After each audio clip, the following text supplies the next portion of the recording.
Kalau di Jepang, ini kalau di Jepang ya, atau ini kalau di negara maju, kalau di negara yang beradab. Kalau di negara maju seperti Jepang, pejabat yang kedapatan atau terbukti melakukan pelanggaran etika, maka dia akan malu dan langsung mengundurkan diri. Begitulah tingkah laku pejabat yang punya tingkat moralitas yang tinggi. Begitulah tingkah laku pejabat yang punya akhlak yang baik. Tapi tentu saja hal ini nggak berlaku kalau di Indonesia. Benar nggak? Punya rasa malu dan bersedia mengundurkan diri itu nggak berlaku di Indonesia. Apalagi kalau pejabat yang kedapatan dan terbukti melakukan pelanggaran etika itu bernama Bahlil Lahadalia. Gimana nih kalau menurut kalian? Benar nggak?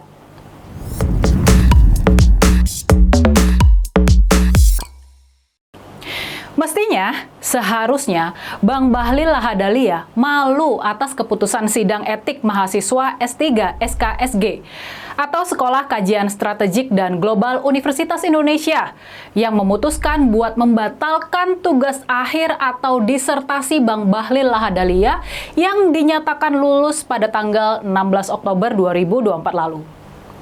Di dalam dokumen risalah hasil rapat pleno Dewan Guru Besar UI yang beredar di kalangan media massa, di situ disebutkan ada 4 pelanggaran sehingga Bang Bahlil harus menulis ulang disertasinya dengan topik baru sesuai standar akademik di UI.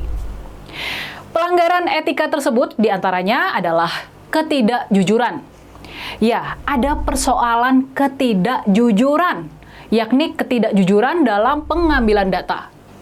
Hasil temuan dari Dewan Guru Besar UI, penelitian disertasi Bang Bahlil rupanya diperoleh tanpa izin dari narasumber dan penggunaannya tidak transparan. Selain itu, ada juga pelanggaran standar akademik. Di sini yang jadi masalah, Bang Bahlil diterima dan lulus dalam waktu singkat tanpa memenuhi syarat akademik yang sudah ditetapkan di UI. Terus sidang yang dihadiri 32 orang guru besar UI itu juga menyimpulkan kalau Bang Bahlil mendapat perlakuan khusus dalam proses akademik, termasuk keistimewaan dalam pembimbingan, perubahan mendadak penguji hingga kemudahan dalam kelulusan. Dan pelanggaran yang keempat, menurut Dewan Guru Besar UI terdapat konflik kepentingan. Karena promotor dan co-promotor sidang S3 Bang Bahlil ternyata punya keterkaitan profesional dengan kebijakan yang diatur Bang Bahlil sebagai pejabat negara. Memang keputusan sidang etik Dewan Guru Besar UI baru bersifat rekomendasi. Ini masih menunggu penetapan oleh Rektor UI menjadi keputusan yang resmi berlaku dan mengikat. Tapi Rasa-rasanya sih, keputusan sidang etik Dewan Guru Besar UI sudah cukup buat jadi pegangan bagi kita semua, termasuk bagi Bang Bahlil Lahadalia sendiri. Dengan adanya keputusan pelanggaran etika ini, seharusnya ini jadi aib yang sangat tercela bagi Bang Bahlil, yang kini menjabat sebagai Menteri Energi dan Sumber Daya Mineral dan juga Ketua Umum Partai Golkar.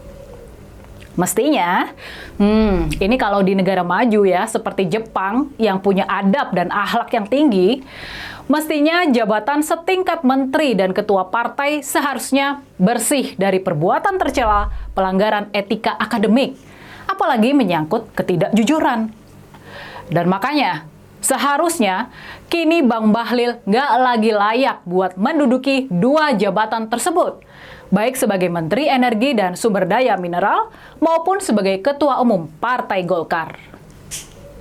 Langkah yang kesatria dan bermartabat buat Bang Bahlil setelah ada putusan Dewan Guru Besar UI ini adalah mengundurkan diri dari kedua jabatan tersebut. Inilah langkah yang seharusnya dan sewajarnya. Inilah langkah yang seharusnya dan sewajarnya di sebuah negara beradab yang menjunjung tinggi etika. Tapi, ya kita semua sadar, Indonesia bukan Jepang. Indonesia bukan negara maju.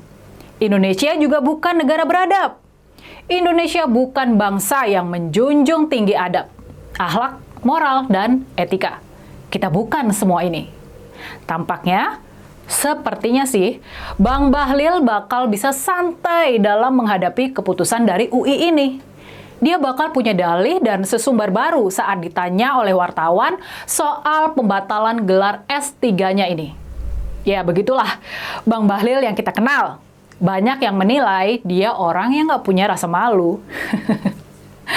Boleh dikata, apa yang terjadi sama Bang Bahlil, pelanggaran etika di salah satu universitas paling kredibel di tanah air, ini bisa jadi adalah puncak dari kebobrokan moral para pejabat negeri kita yang disuburkan di era pemerintahan Presiden Jokowi.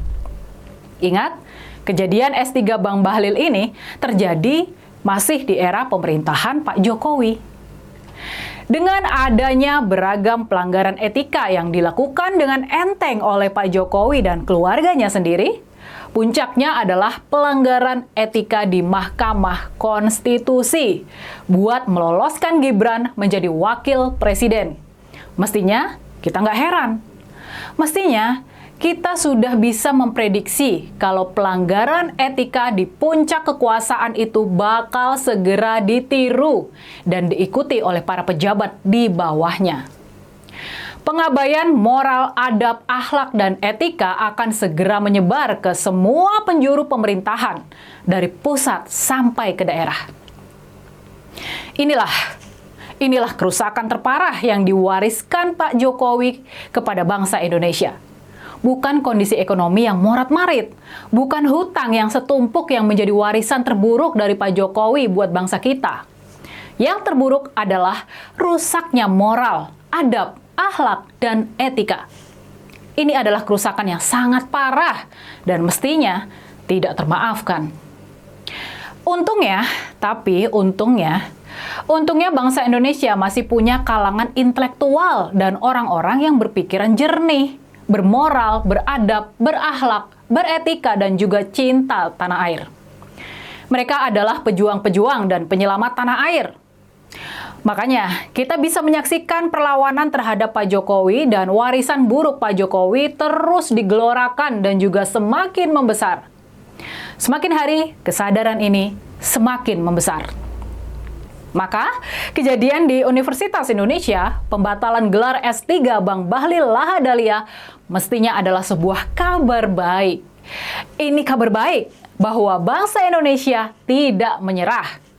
Bangsa Indonesia melakukan perlawanan terhadap pengerusakan moral, adab, akhlak, dan etika oleh rezim Jokowi. Dan kabar baik ini juga datang dari Mahkamah Konstitusi, korban terparah dari cawe-cawe Pak Jokowi.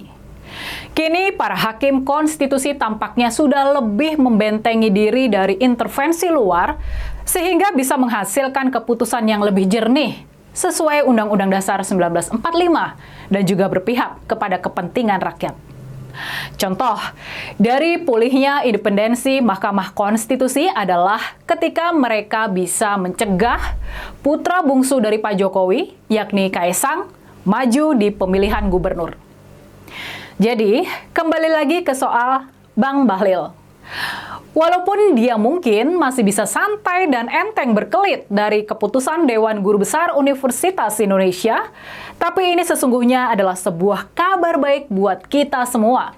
Ini kabar baik bahwa nilai-nilai moral, adab, akhlak, dan etika masih ada yang mempertahankan dan memperjuangkan di negeri ini. Percayalah, yakinlah, nggak semua orang putus asa sama masa depan Indonesia. Gimana nih kalau menurut kalian?